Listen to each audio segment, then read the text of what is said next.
Hello dreamers, hope you are doing well today. Before we begin, please subscribe if you haven't already. It honestly means more than you know. Tonight, we journey into the fog-shrouded streets of Silent Hill, following the desperate search of a father willing to risk everything for his daughter. Harry Mason's story is one of love, terror, and the unraveling of reality itself. In this haunted resort town, where fog conceals nightmarish truths and sirens herald the coming of darkness, an ordinary writer will confront horrors beyond comprehension. This is a tale of parental devotion, tested in the crucible of madness, where every step forward leads deeper into a nightmare woven from guilt, supernatural power, and the twisted ambitions of a fanatical cult. As Harry searches for his adopted daughter Cheryl through streets that shift between reality and hellish otherworlds, he will discover truths that shatter everything he thought he knew about his family, about the innocent child he raised, and about the very nature of the town that has trapped them both. Now, settle into your pillows, close your eyes, and let's begin our journey into the mist. The story of Harry Mason begins not in horror, but in love. A 32-year-old writer living a quiet life, Harry had found his purpose not in the pages he wrote, but in the family he had built. His wife, Jodie, had been the center of his world until tragedy struck early in their marriage, leaving Harry to navigate life alone. But he was never truly alone, for he had Cheryl. 7 years before the nightmare began, Harry and Jodie had been driving along a lonely road near Silent Hill when they discovered something that would change their lives forever. Abandoned at the roadside, wrapped in blankets and crying into the night, was a baby girl. Without hesitation, the couple took the child as their own, naming her Cheryl Mason. They never questioned the mysterious circumstances of her appearance, never wondered why fate had placed this particular child in their path. Harry simply loved her as his daughter, and after Jodie's passing, Cheryl became the most important thing in his world. She was all he had left. Harry made his living as a writer, though he would be the first to admit he was not particularly successful at it. His work focused on crime fiction and humanity's darker tendencies, exploring themes of guilt and redemption through the written word. The financial struggles that came with being an average writer had created tension in his marriage with Jodie. But Harry persevered, driven by his passion for storytelling, even when recognition eluded him. Those who knew Harry described him as cautious, perhaps even paranoid. He carried a handgun at all times, believing firmly in the importance of self-defense and protecting those he loved. Some thought he worried too much, that his vigilance bordered on excessive. But to Harry, these precautions were necessary. He had already lost his wife. He would not lose his daughter. By the time Cheryl reached the age of 7, Harry decided they both needed a change of scenery. The weight of their daily routine the lingering sadness in their home, the memories of Jody that filled every room. Harry thought a vacation might help them both heal, might give Cheryl happy memories to balance against the loss of the mother she barely remembered. He chose Silent Hill, a small resort town in Maine, known for its peaceful ambience and scenic beauty. It seemed like the perfect destination for a father and daughter seeking respite from their troubles.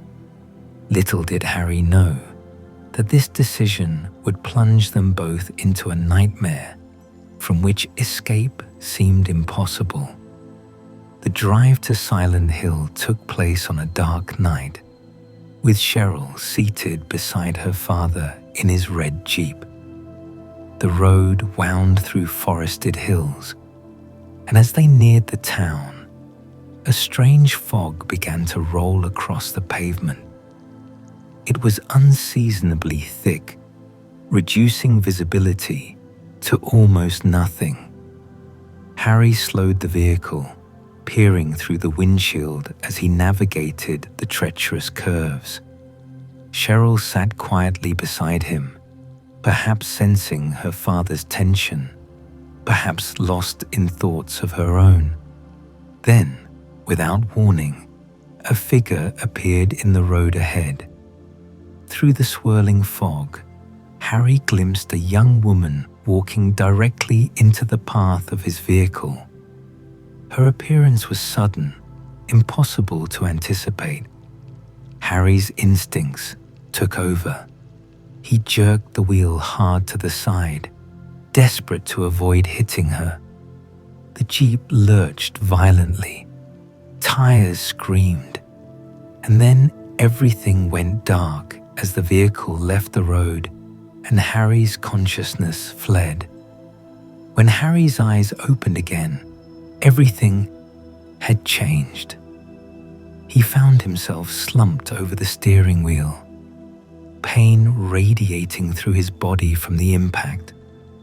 Slowly, groggily, he pushed himself upright and looked around. The Jeep had come to rest at an awkward angle, steam hissing from beneath the crumpled hood. But the state of the vehicle barely registered. What seized Harry's attention with ice-cold terror was the empty passenger seat beside him. Cheryl was gone. His daughter, the center of his entire world, had vanished. Harry scrambled from the wreckage, calling her name into the fog. The thick white mist swallowed his voice, returning nothing but eerie silence. Panic rising in his chest, Harry began to search, stumbling through the fog-shrouded streets of what he assumed must be the outskirts of Silent Hill. The town that had promised peace and healing now seemed ominous, abandoned, wrong in ways he could not yet articulate.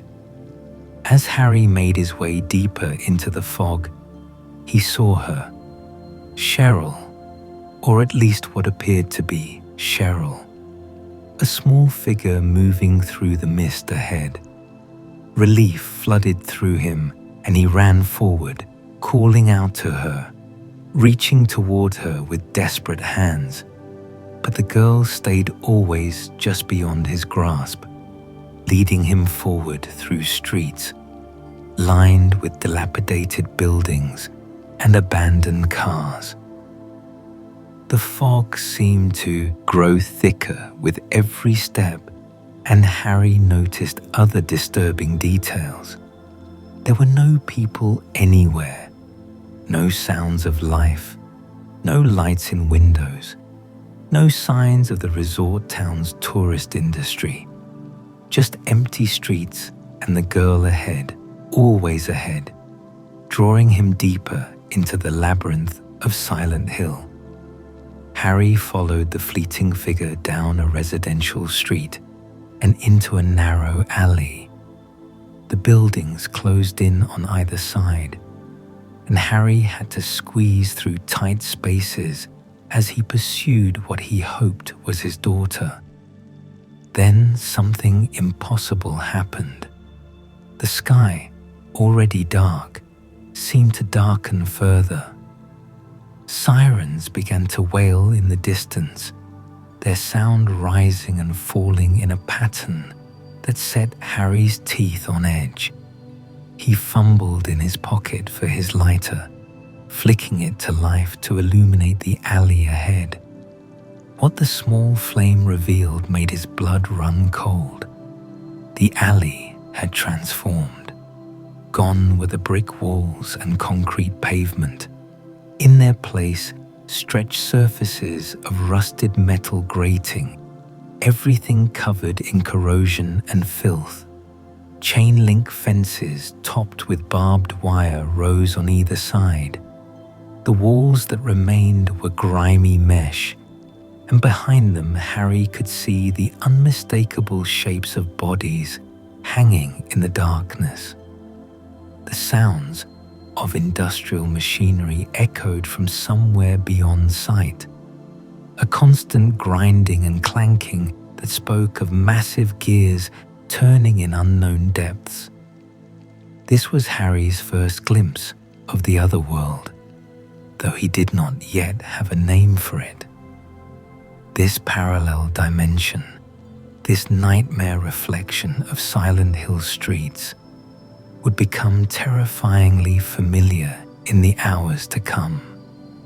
But in that moment, with only his lighter to illuminate the hell that surrounded him, Harry could only stumble forward in shock and growing terror.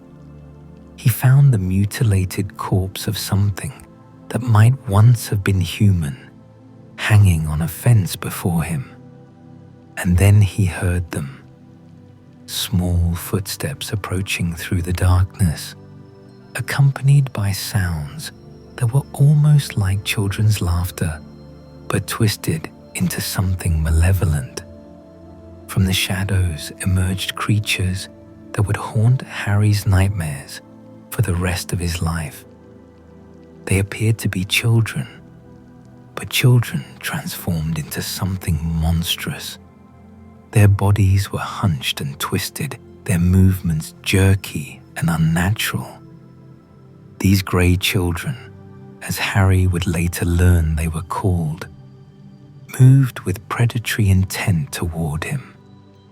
Harry backed away, but more emerged from the darkness on all sides. They surrounded him, closing in.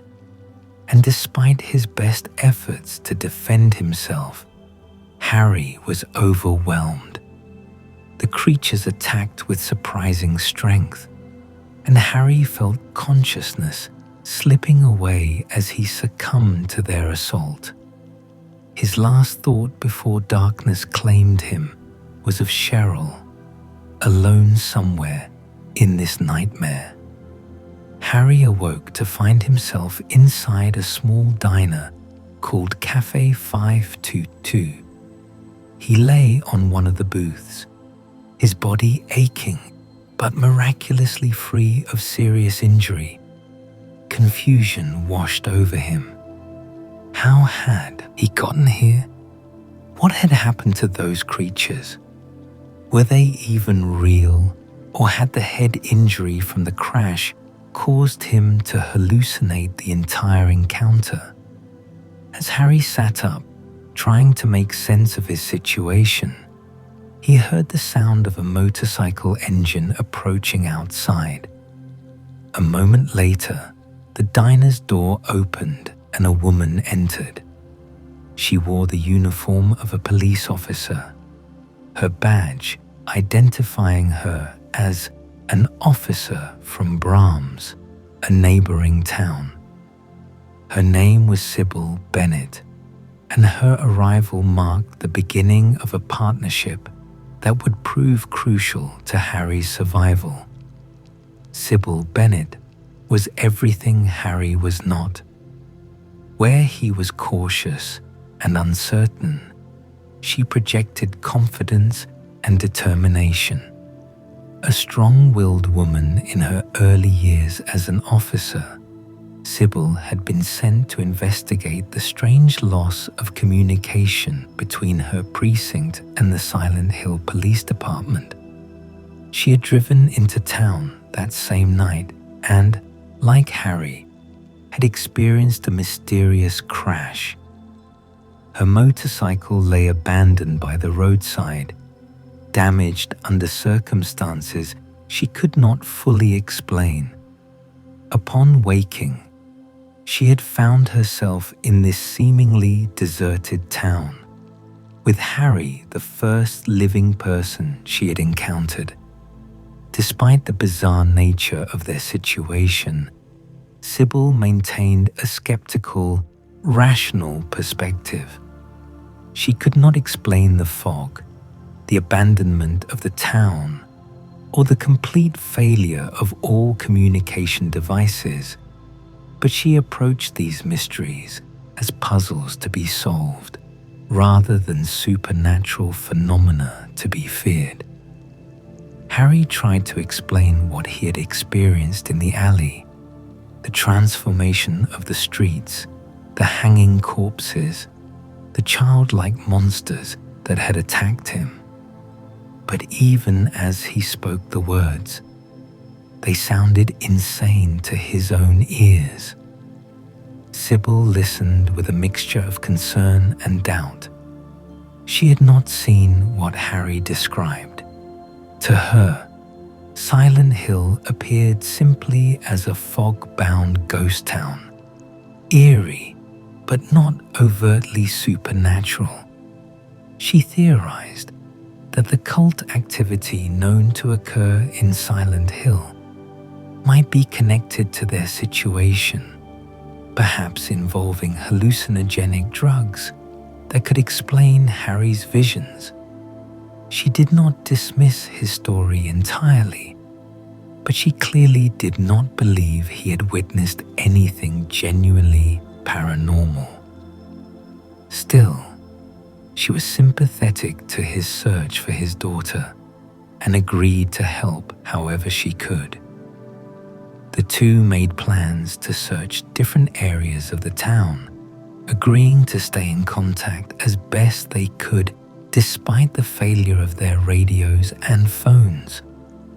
Cybil gave Harry an extra handgun she had found, recognizing that in a town this strange and apparently dangerous, he would need some means of protection. Before they parted ways, she shared one piece of information that rekindled Harry's hope. She had caught a glimpse of a young girl through the fog out near the lake. It might be Cheryl. It might be the mysterious woman Harry had seen on the road. But it was a lead.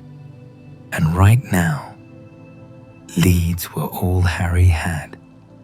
As Cybil departed on her own investigation, Harry steeled himself to venture deeper into Silent Hill, determined to find his daughter, no matter what horrors awaited him. Harry's search led him through the residential streets of Old Silent Hill, the fog never lifting, the silence never breaking. Abandoned vehicles littered the roads. Storefronts stood empty, their windows dark. Somewhere in the mist, Harry could hear what sounded like a dog barking, but the animal never materialized. The town felt wrong in ways Harry struggled to articulate.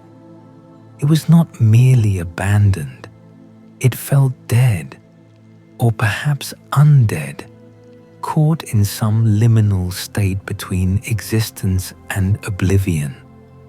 As Harry explored, he found himself pursued by creatures emerging from the fog, dog-like monsters with exposed flesh and twisted limbs, things that resembled giant insects but moved with disturbing intelligence. Harry learned quickly that sometimes flight was wiser than fight, conserving his limited ammunition for situations where combat could not be avoided. His journey brought him eventually to Midwich Elementary School, a building that loomed out of the fog like a monument to corrupted innocence.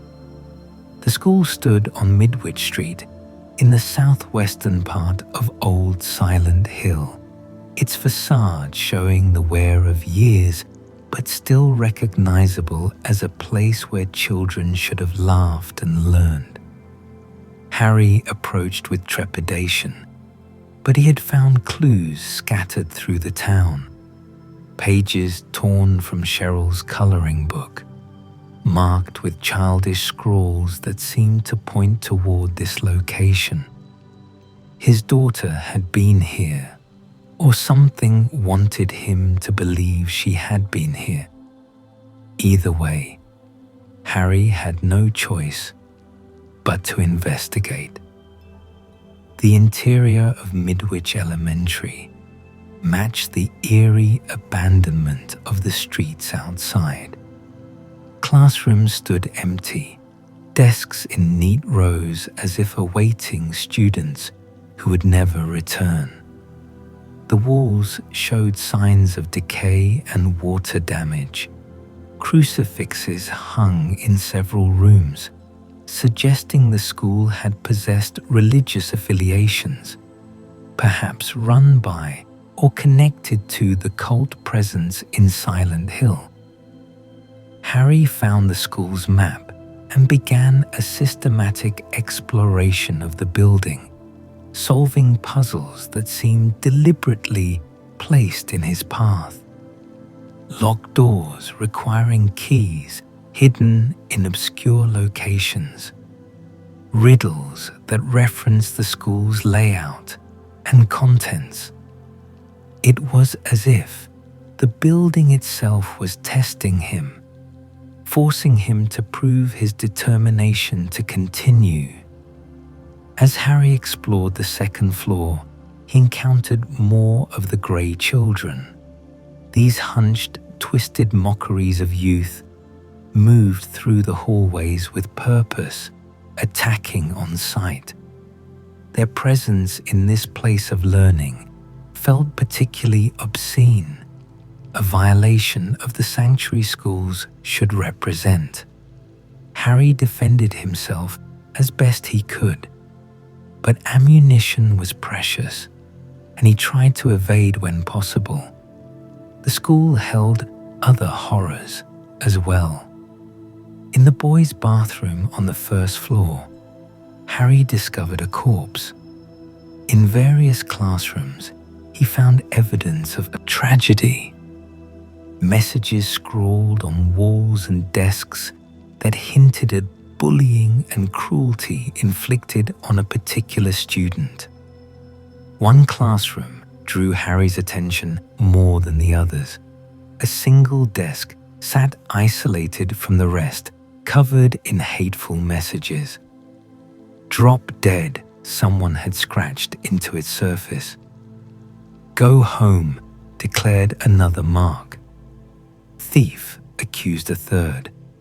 This desk, Harry would later learn, had belonged to a girl named Alessa Gillespie. It represented the physical evidence of years of torment, of a child rejected and abused by her peers for reasons she could not control. But in the moment, Harry simply registered it as another disturbing detail in a building full of them. He pressed forward, driven by the need to find Cheryl, unable to stop and process the implications of what he was seeing. The school's clock tower held keys to Harry's progression, and as he climbed its stairs and solved its puzzles, he began to notice changes in his environment. The decay seemed to accelerate.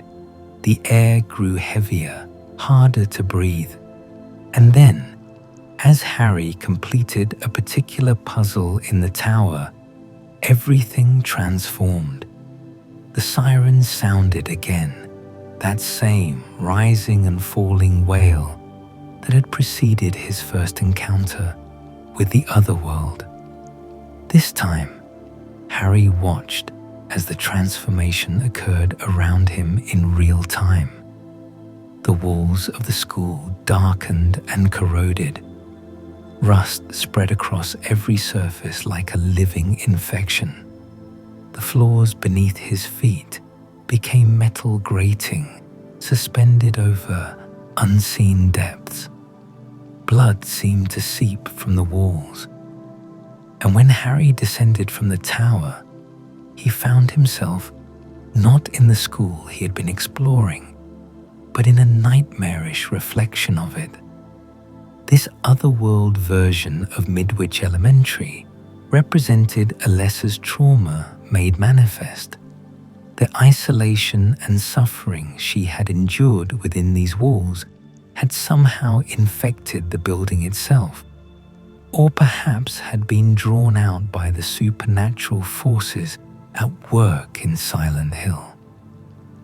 Harry navigated through rusted corridors where the geometry seemed wrong, where rooms connected in impossible ways, where the sound of grinding metal never ceased.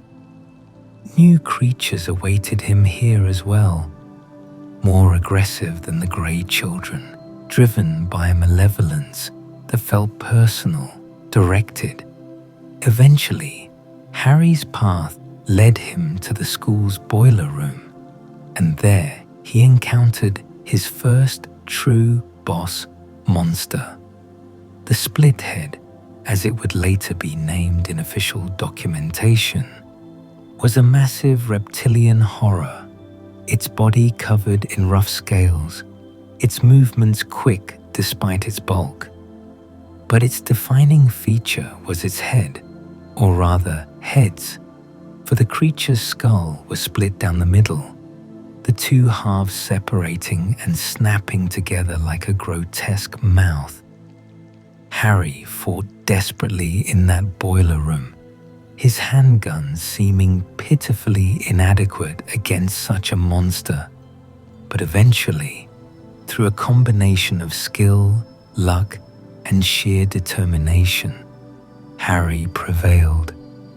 The creature fell, and as it died, something remarkable happened. The Otherworld began to fade. The rust receded, the grinding sounds ceased, and Harry found himself back in the normal, merely abandoned version of the school's boiler room. Exhausted, he collected a key from near the boiler and made his way to the school's infirmary to save his progress using the notepad he found there. Leaving Midwich Elementary, Harry found that the residential streets of Old Silent Hill remained shrouded in fog, but showed no signs of immediate otherworld transformation. He continued his exploration, finding new areas accessible with the keys he had obtained. One particular house, belonging to someone named K. Gordon, yielded supplies and another cryptic note that deepened the mystery of what had happened to this town. The notes and documents Harry discovered spoke of strange occurrences, of people seeing things that could not be real, of a cult whose influence ran deeper than anyone had suspected.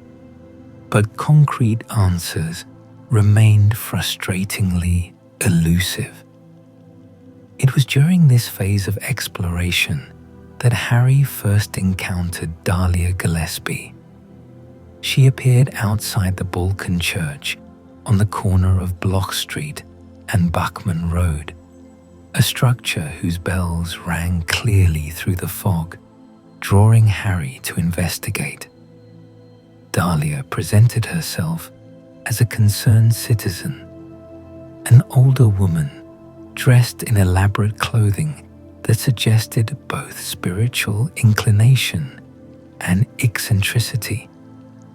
She spoke to Harry in cryptic terms, warning him about something she called the Mark of Samael. Throughout the town, Harry had indeed noticed a strange symbol appearing in various locations. The mark resembled an eye-shaped crest, intricate and unsettling. Dahlia claimed that if this mark were completed, if all the symbols were allowed to connect, the darkness would devour the entire town. She presented herself as someone trying to prevent a catastrophe, enlisting Harry's help in stopping whoever or whatever was creating these marks. Harry, desperate for any information that might help him find Cheryl, accepted Dahlia's guidance. She gave him an item called the Flauros, a pyramid-shaped device she claimed would help protect him from evil.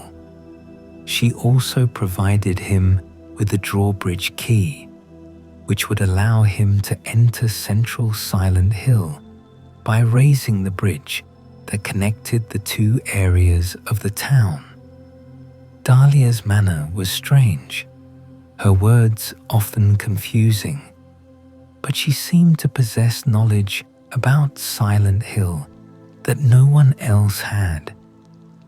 Harry had no reason to distrust her, no way of knowing that this encounter represented the beginning of an elaborate manipulation that would lead him directly into the cult's trap.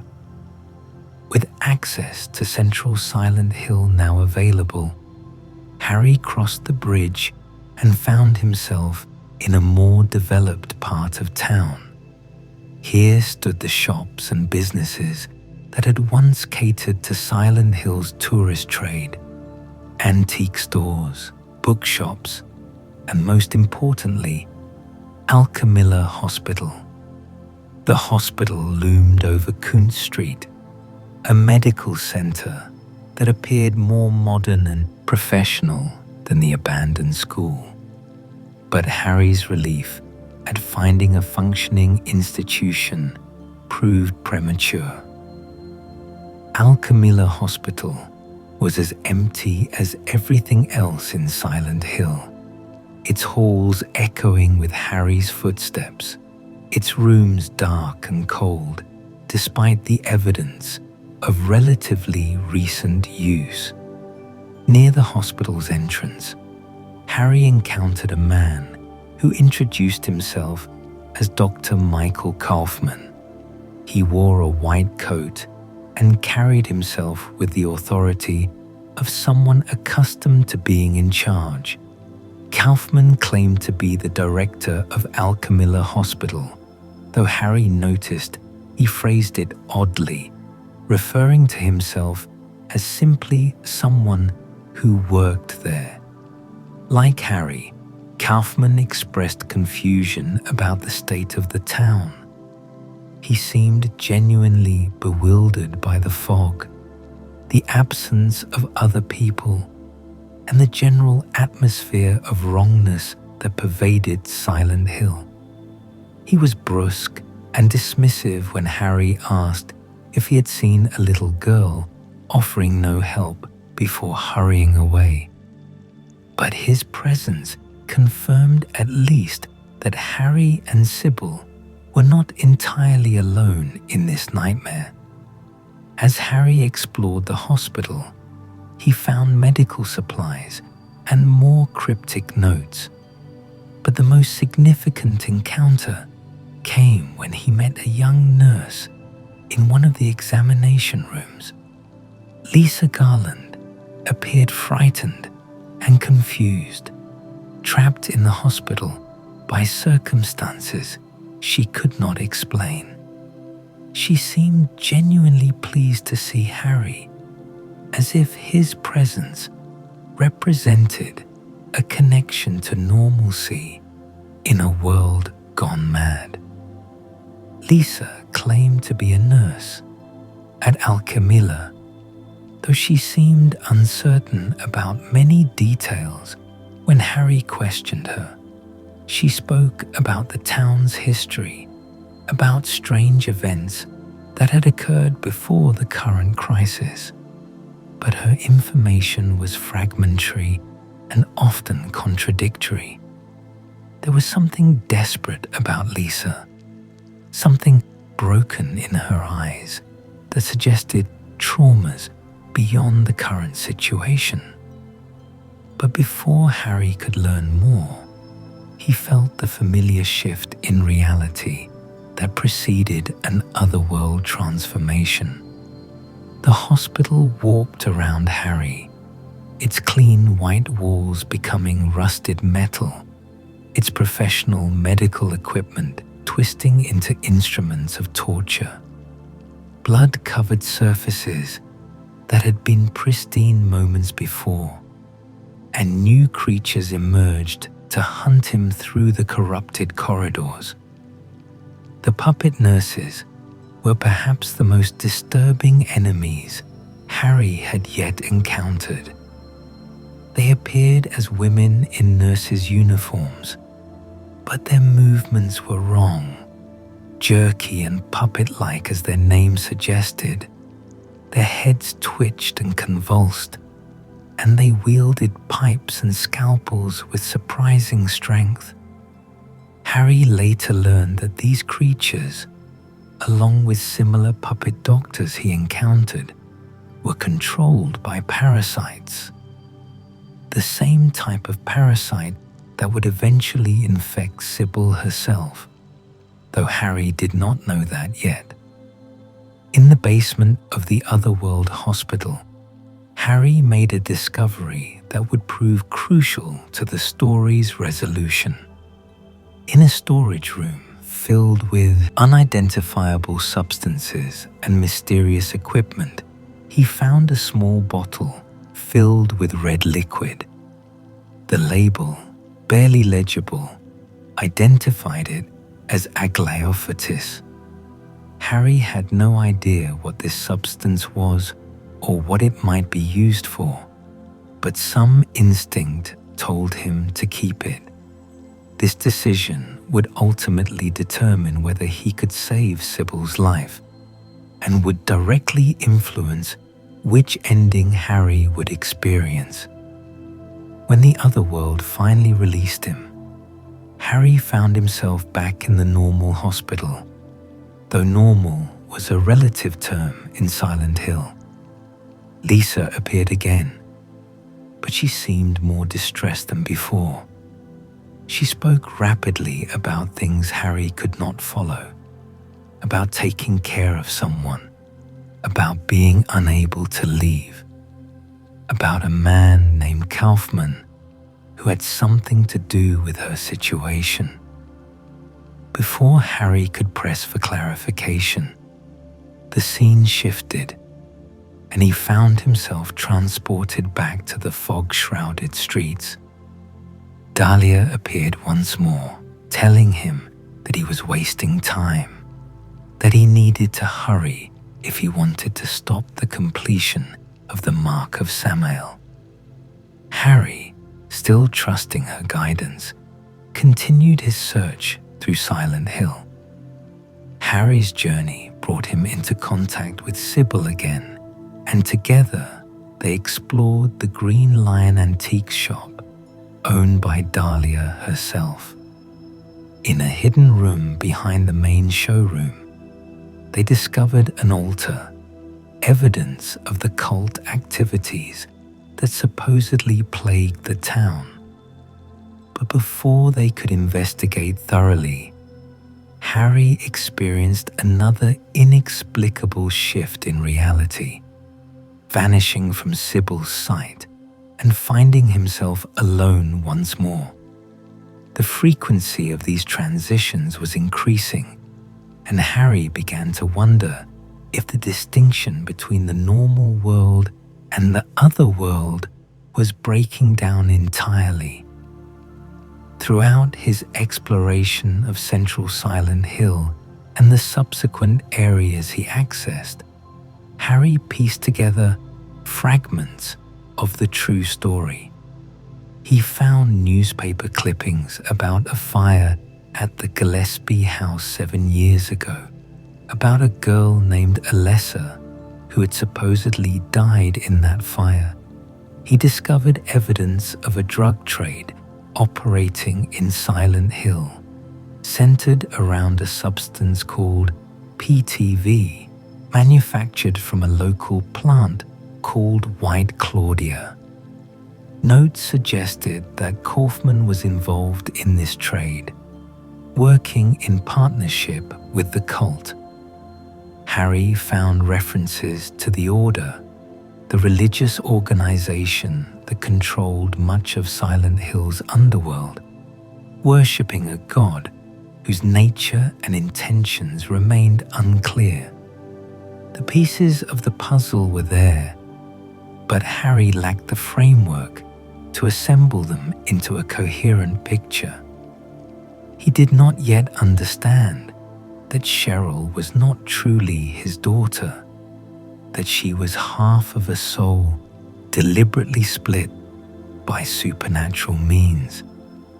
He did not know that Alessa Gillespie had not died in that fire 7 years ago, that she had been kept alive in agony as a vessel for the cult's god.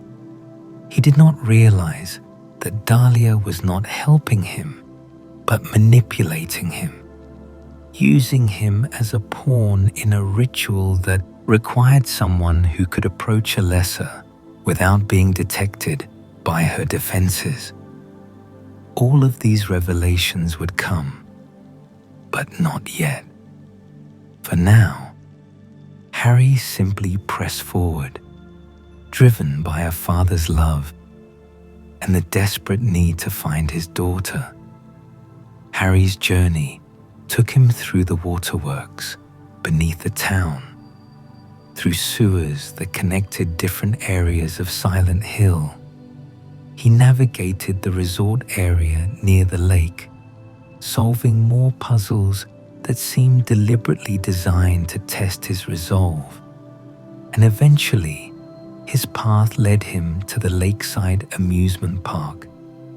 This should have been a place of joy and laughter, where families created happy memories. Instead, Harry found it as abandoned and ominous as the rest of Silent Hill, its rides standing silent, its game booths empty, its once cheerful decorations now seeming sinister in the perpetual fog. Dahlia had instructed Harry to go to the lighthouse, claiming that was where he would find the next mark of Samael that needed to be stopped. Cybil, meanwhile, headed to the amusement park to search for any sign of Cheryl or the mysterious girl she had glimpsed by the lake. Harry made his way to the lighthouse, climbing its stairs and confronting another symbol on its top floor. He saw Alessa's ghostly form once more, always present at the locations of these marks, and he was beginning to understand that she was somehow connected to their creation. But before he could process this realization, instinct drew him back toward the amusement park. Something was wrong. He needed to find Cybil. The amusement park's carousel still operated despite the abandonment of everything else, its painted horses rising and falling in their eternal circuit, its music playing distorted and wrong through speakers that crackled with static. As Harry approached, he saw a figure sitting in a wheelchair on the carousel platform. His heart leapt, hoping for a moment it might be Cheryl. But as the carousel rotated and the figure came into clearer view, horror replaced hope. It was Cybil, but not as he had known her. She rose from the wheelchair with jerky, unnatural movements. Her eyes had turned blood red, and when she looked at Harry, there was no recognition in her gaze, only predatory hunger. The parasite that controlled the puppet nurses and puppet doctors had infected Cybil, presumably during her journey through the sewers. Now she was Monster Cybil, a puppet herself, and Harry was forced to fight the woman who had been his ally and friend. She drew her handgun and began firing at him with frightening accuracy, each shot dealing massive damage that could kill Harry instantly if his health was low. Harry ran, dodging behind the carousel horses, trying to create distance.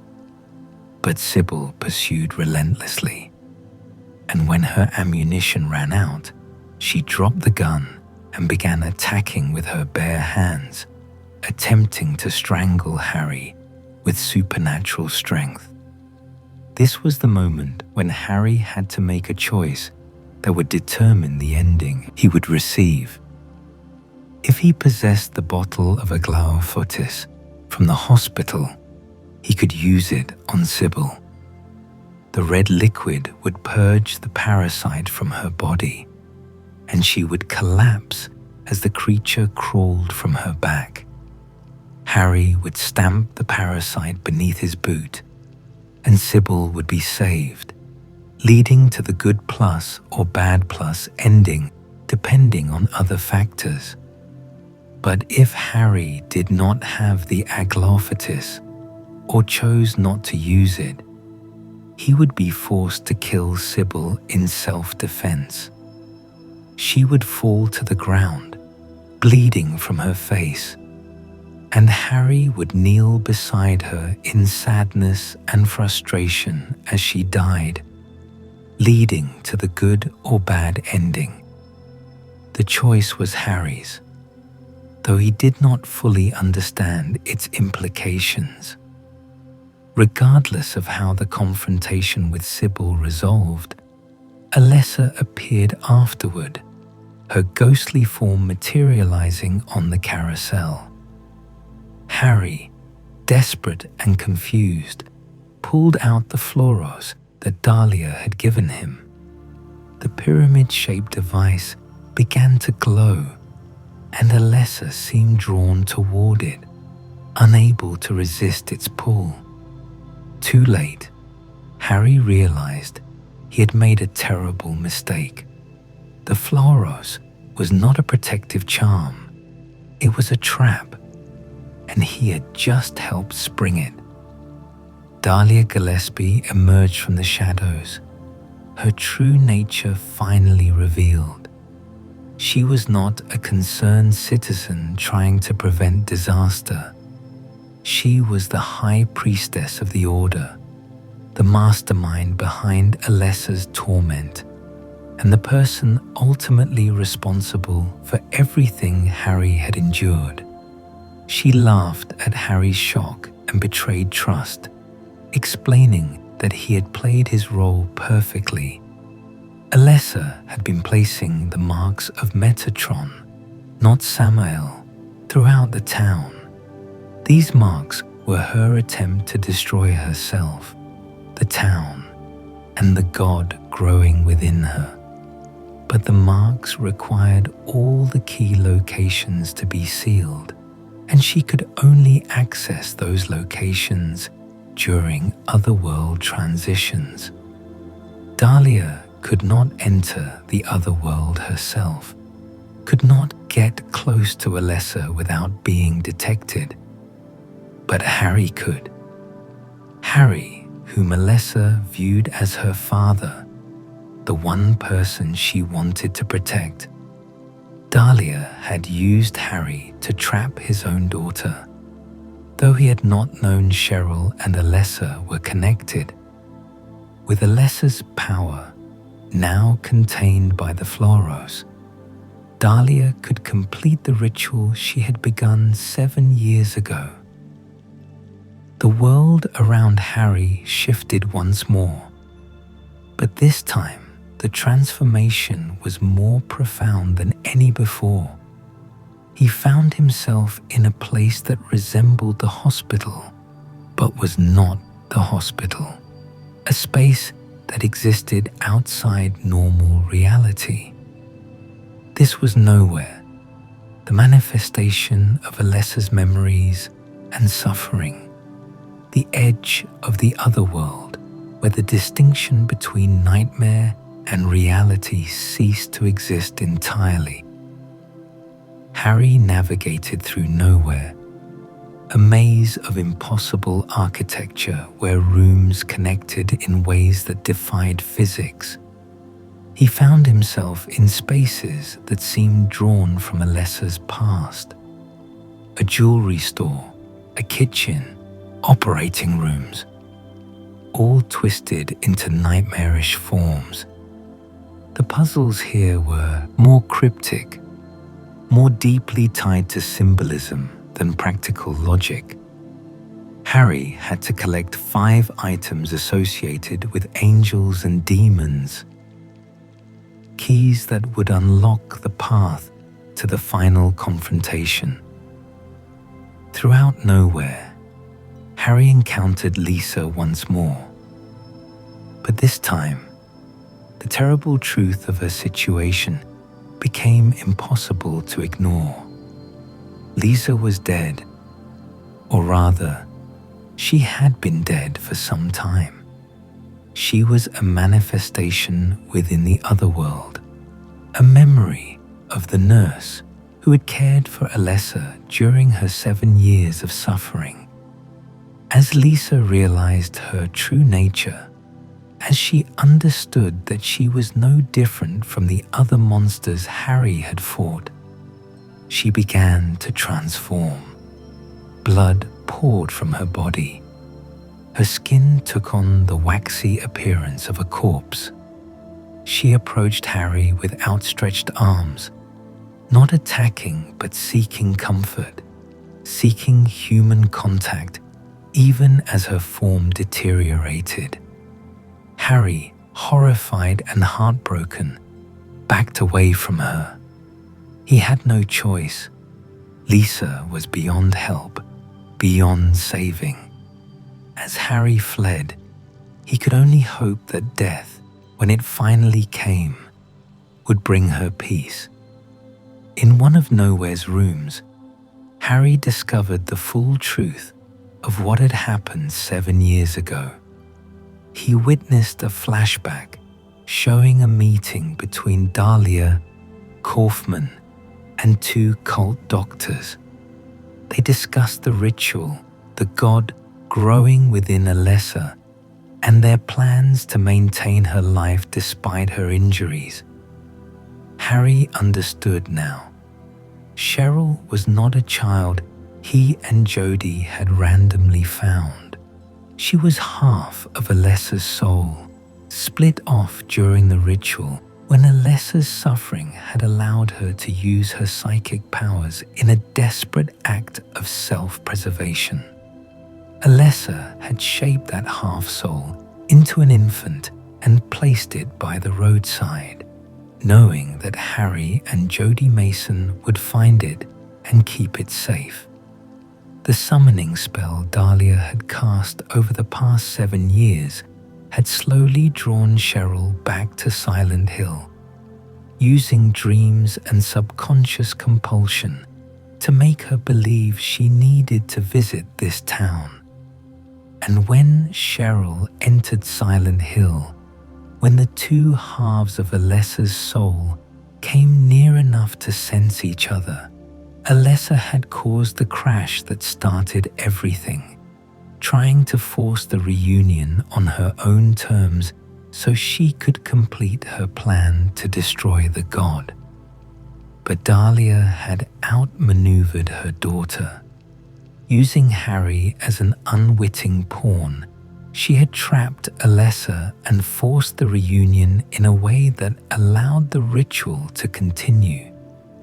Now, as Harry reached the final room in Nowhere, he found them all gathered for the culmination of 7 years of planning, suffering, and manipulation. Dahlia stood triumphant. Alessa's burned and bandaged physical body sat in a wheelchair, kept alive by dark magic despite injuries that should have killed her long ago. Alessa's astral form knelt nearby, the ghostly projection Harry had seen throughout his journey.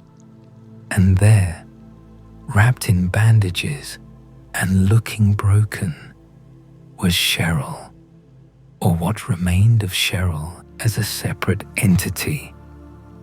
What happened next depended entirely on whether Harry had completed a particular side quest much earlier in his journey. If he had saved Kaufman from monsters in the resort area, if he had delivered certain items to him, then Kaufman would appear now for the final confrontation. If not, the scene would play out differently. In the canonical Good and Good Plus endings, Kaufman arrived with his own agenda. He had been Dahlia's partner in the drug trade, but he had never fully trusted her. He had his own sample of aglaophotis, the demon-purging liquid, and he had realized that Dahlia intended to betray him once the god was born. In a fit of rage and self-preservation, Kaufman shot Dahlia and hurled the aglaophotis at the merging forms of Alessa and Cheryl.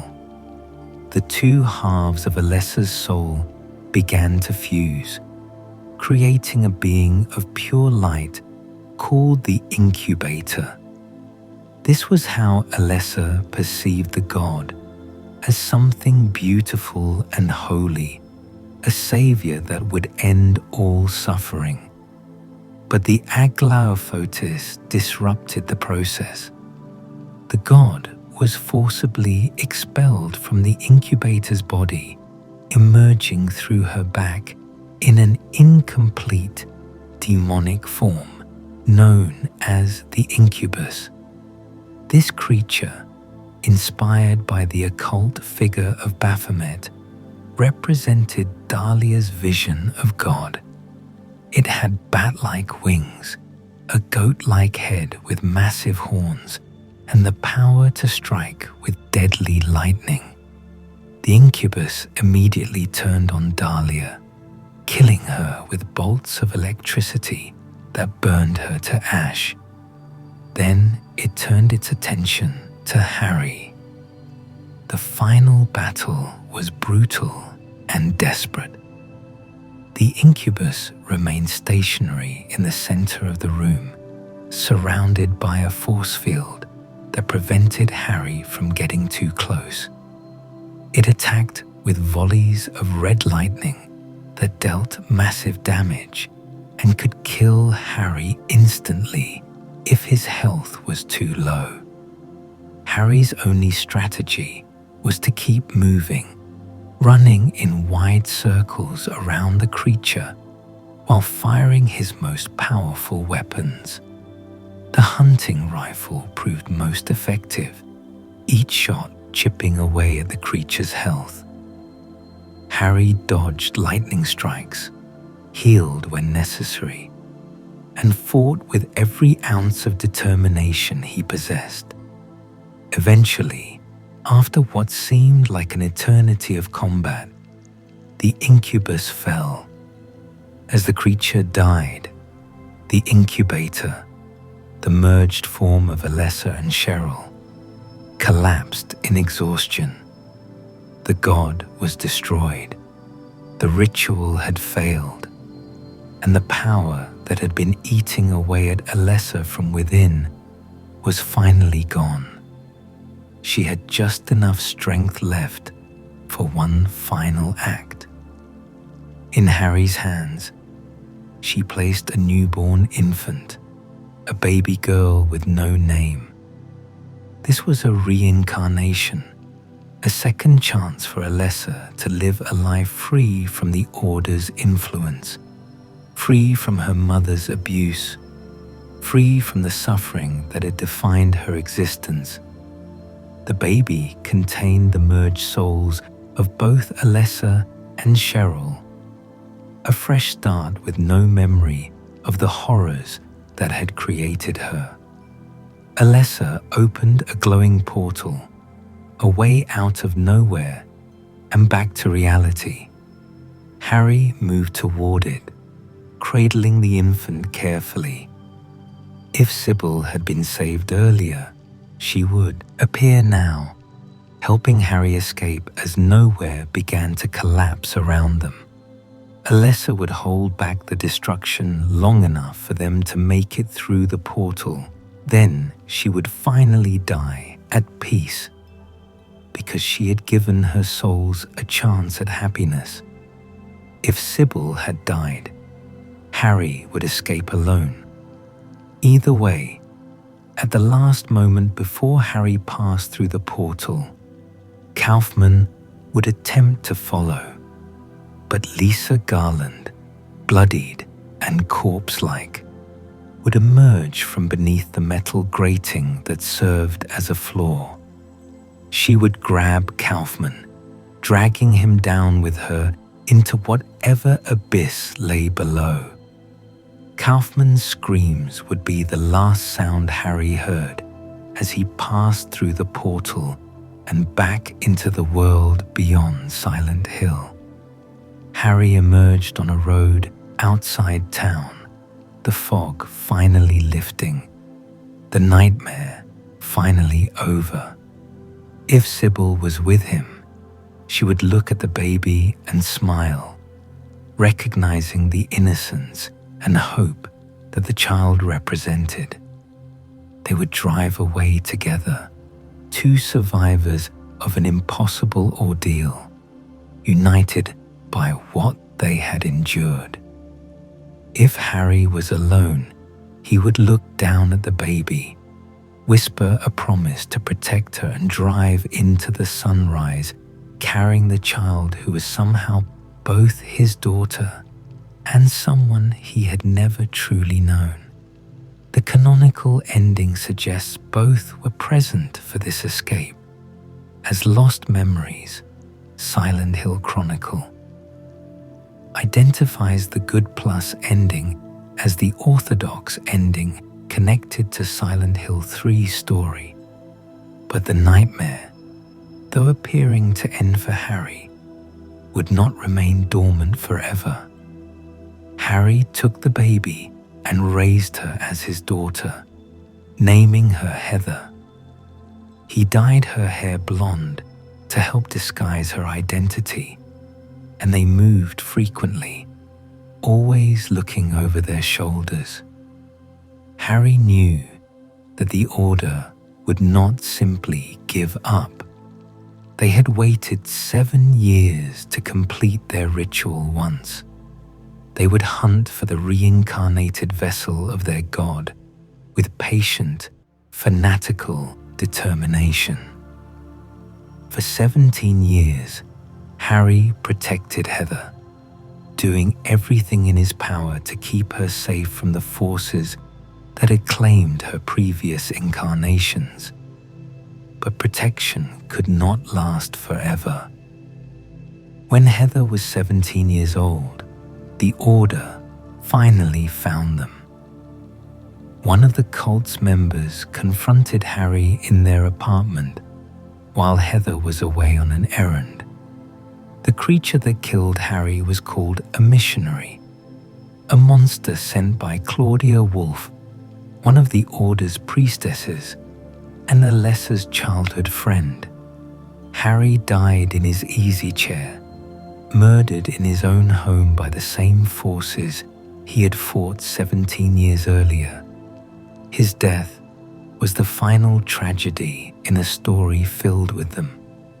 The man who had risked everything to save his daughter, who had faced hell itself armed with nothing but a handgun and a father's love, died alone, and unable to protect the child he had given everything for. When Heather returned home and found her father's body, her grief and rage awakened the dormant memories of her previous lives. She remembered being Alessa, remembered the suffering and the power, and she set out for Silent Hill once more, this time not as a victim, but as an avenger, determined to make the Order pay for what they had done to her family. But that story belongs to Silent Hill 3, and we must end Harry's tale here, with his journey through the fog-shrouded streets, his descent into madness and terror, and his ultimate triumph in saving at least a part of what he loved. Harry Mason's story is one that resonates because it speaks to the lengths we will go for those we love. He was not a hero in the traditional sense. He was an ordinary man, a moderately successful writer with no special training or abilities. What he possessed was love, determination, and the refusal to abandon his daughter, no matter how impossible salvation seemed. In a town where reality itself had become hostile, when nightmares walked the streets and gods gestated in the bodies of suffering children, Harry persevered through sheer force of will. His journey revealed a conspiracy that spanned years, a cult whose fanaticism knew no bounds, and a mother whose abuse of her own daughter represented evil in its purest form. The horrors Harry witnessed would haunt him for the rest of his life. The grey children, the puppet nurses, the transforming streets and rusted corridors of the Otherworld. The moment when Cybil's eyes turned red and she ceased to be his ally. The terrible transformation of Lisa Garland as she realized what she had become. The sound of Kaufman's screams as he was dragged into the abyss. These images and sounds would invade Harry's dreams, making peace impossible even after escape.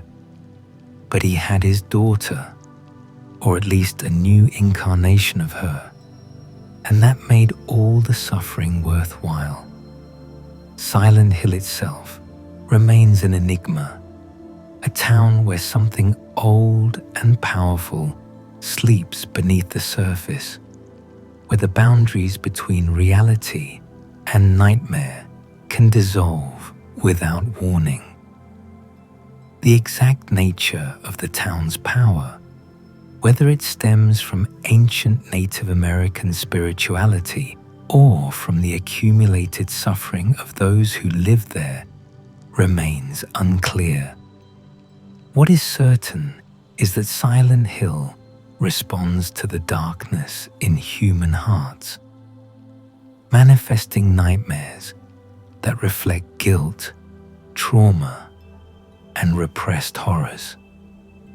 For Alessa, the town became an expression of her pain, her trauma made physical. For Harry, it became a labyrinth he had to navigate using only his wits and his love for his daughter as guides. The Order, that fanatical cult whose machinations drove so much of the tragedy, believed they were working toward paradise. They worshipped a god they believed would cleanse the world of suffering and sin. But in their pursuit of this supposed utopia, they inflicted unimaginable suffering on an innocent child, kept her in agony for 7 years, and destroyed countless lives. Dahlia Gillespie's treatment of her daughter stands as a testament to the evil that can be perpetrated in the name of faith. She sacrificed Alessa not out of necessity, but out of ambition, seeking the power and prestige that would come from birthing the God into the world. Even as she died, struck down by the very deity she sought to control, she laughed. Her fanaticism was so complete that death at the hands of her God represented victory rather than failure. Michael Kaufman, the doctor who participated in the cult's activities for personal profit, received a fate many consider appropriate. Dragged to hell by the woman he had exploited and controlled, by Lisa Garland seeking revenge for the drug addiction he inflicted and the 7 years he forced her to care for a suffering child she could not help. His death was not clean or heroic. It was terrified and pathetic, the end of a man who had compromised every ethical principle for money and power. And Lisa herself, tragic Lisa, represents perhaps the most heartbreaking element of the entire story. A young woman with dreams of becoming an actress, forced by family pressure into nursing, manipulated by Kaufman, addicted to drugs, and blackmailed into caring for Alessa. She spent 7 years in that basement, watching Alessa's wounds refuse to heal, watching the God grow within the child, knowing that escape was impossible because her addiction chained her as surely as any lock. When she finally realized what she had become, when she saw that she was no different from the other monsters in the other world, her breakdown was complete. Her fate remains uncertain. Did she drag Kaufman into true death, or merely into another level of the otherworld's nightmare?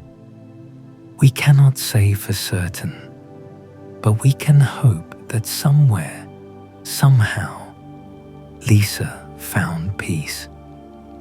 Alessa Gillespie stands at the center of Silent Hill's first nightmare, a child born with psychic powers, bullied by her classmates, abused by her mother, and ultimately used as a vessel for a God she never wished to carry.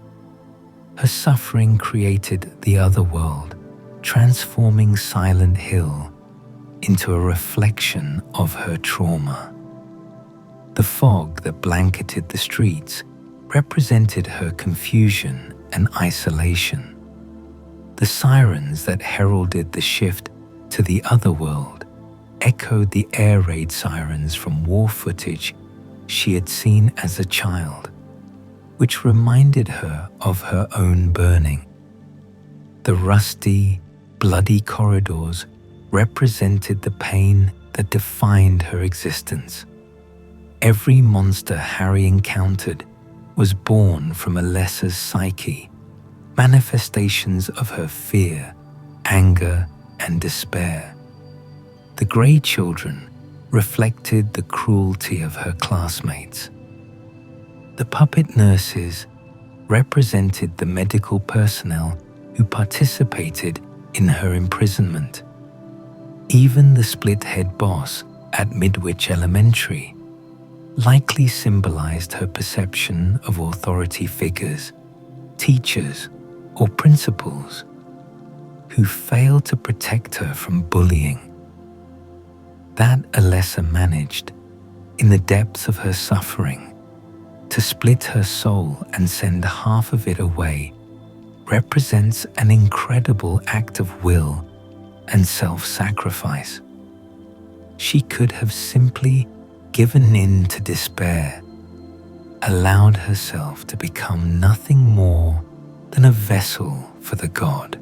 Instead, she fought back with the only weapon she possessed, her psychic power, creating Cheryl, ensuring that half of her soul would experience love and kindness through Harry and Jodie's care, was Alessa's way of preserving hope. And when she placed that reborn infant in Harry's arms at the end, when she gave him a second chance to raise her in peace, it was the final act of a girl who had never stopped fighting despite years of unimaginable torment. Harry's devotion as a father elevates what could have been a simple survival horror story into something more profound. From the moment he woke in that crashed Jeep and found Cheryl missing, his every action was motivated by love.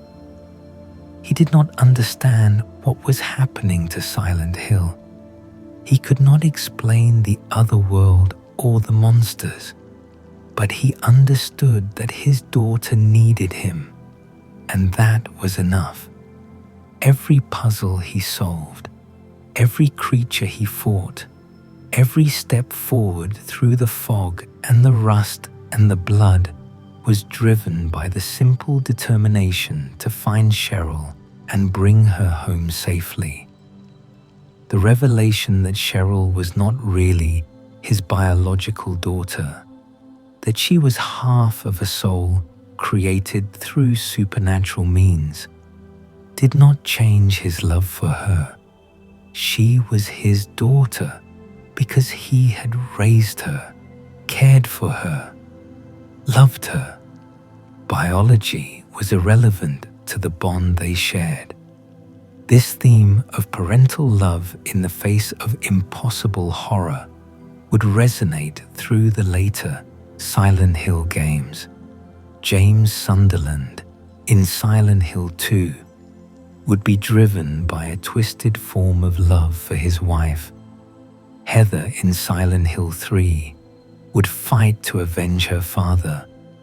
But Harry's love was pure, untainted by the guilt and psychological complexity that characterized later protagonists. He was simply a father trying to save his daughter, and in that simplicity lay great power. The symbolism woven throughout Harry's journey operates on multiple levels. The Floros, presented as a protective charm but actually a trap, represents the danger of trusting in authority without question. Harry accepted Dahlia's guidance because she seemed to have answers, but this trust led him to betray the very person he sought to save. The seal of Metatron, which Dahlia called the Mark of Samael, represents how religious imagery can be twisted to serve different agendas. Metatron is traditionally an angelic figure, while Samael is demonic. By calling Alessa's protective marks by a demonic name, Dahlia made Harry believe he was fighting evil, when in fact he was helping to destroy the only barrier keeping that evil at bay. The Aglofotis, that small bottle of red liquid that could purge parasites and demons, represents the power of purification and redemption. It is significant that this substance was derived from White Claudia, the same plant used to create the addictive drug PTV, the same plant that could create addiction and control could also create healing and freedom. This duality reflects one of Silent Hill's recurring themes, that the same power can be used for good or evil depending on the intentions of those who wield it. The town itself with its fog and its other world, serves as a metaphor for the hidden darkness that exists beneath seemingly normal surfaces.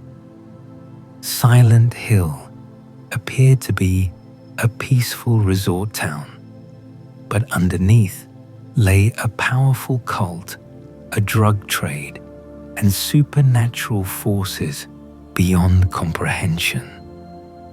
This reflects how trauma and evil can be concealed behind normal facades, how suffering can occur unseen while the world continues oblivious. Harry's journey forced him to see beneath the surface, to confront the ugly truths that others had hidden or ignored. For those of you listening to drift off to sleep, Harry's story offers an unlikely source of comfort, despite its horrors. It reminds us that love can persevere, even in the darkest circumstances, that determination can carry us through situations that seem impossible, and that hope can survive even when surrounded by nightmare. Harry saved his daughter, or at least a part of her.